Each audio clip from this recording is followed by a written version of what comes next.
सब हरे कृष्ण। माघ मास की अमावस्या को मौनी अमावस्या कहते हैं, जो कि साल भर की सभी अमावस्याओं में सबसे पुण्यदायी मानी जाती है और ये अमावस्या साल की सबसे बड़ी अमावस्या होती है। इस दिन मौन रहने का विधान है। इस दिन मौन रहकर किया गया व्रत, स्नान, पूजा पाठ या पितृ तर्पण सबसे जल्दी फलित होता है।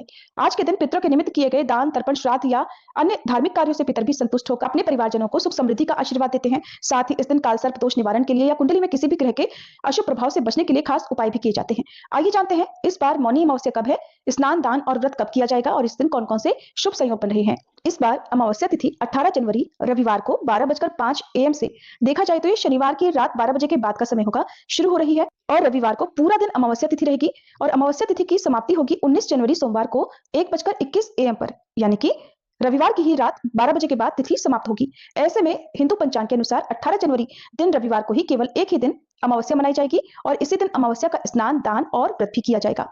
रविवार के दिन ब्रह्म मुहूर्त सुबह 5:37 से 6:25 तक रहेगा। सूर्योदय होगा सुबह 7:14 पर, सूर्यास्त शाम 6 बजे होगा। प्रातःकाल पूजा मुहूर्त रहेगा सुबह 5:54 से 7:15 तक। शाम की पूजा, जिसमें आप दीपदान आदि कर सकते हैं या शनिदेव का पूजन कर सकते हैं, शाम 5:46 से 7:09 तक रहेगा। पितृ पूजा या श्राद्ध, पिंडदान आदि कार्य सुबह 11:05 से 1:30 के बीच में कर सकते हैं। इस दिन राहु काल शाम 4:30 से 6 बजे तक रहेगा।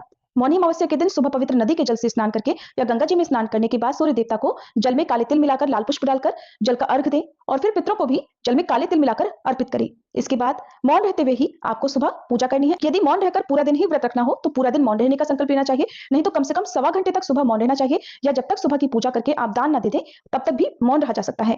अमावस्या के दिन घर पर आए हुए याचकों को खाली हाथ नहीं लौटाना चाहिए। उन्हें यथासंभव धन या गर्म वस्त्रों का दान करना चाहिए। काले तिल जरूर दें और इस दिन शाम के समय शनिदेव का पूजन करें, क्योंकि रविवार के दिन अमावस्या पड़ रही है और मान्यताओं के अनुसार रविवार के दिन न तो पीपल की पूजा की जाती है, न ही तुलसी जी की पूजा की जाती है। ऐसे में जो भी माताएं बहनें हर अमावस्या तिथि पर पीपल के वृक्ष की पूजा करती हैं, परिक्रमा करती हैं, उन्हें इस बार पीपल का मानसिक रूप से ध्यान और पूजन करके मानसिक रूप से परिक्रमा कर लेनी चाहिए। और पीपल के पेड़ की पूजा या पीपल में जल आप सोमवार के दिन सुबह सूर्योदय तक अर्पित कर सकते हैं, क्योंकि रविवार के दिन ही अमावस्या मनाई जा रही है। तो जो भी पूजा पाठ या अमावस्या संबंधी कार्य है वो आपको रविवार के दिन ही करने चाहिए। ये थी आज की वीडियो। उम्मीद है आपको पसंद आई होगी। अगर अच्छी लगी हो तो वीडियो को लाइक जरूर कीजिएगा।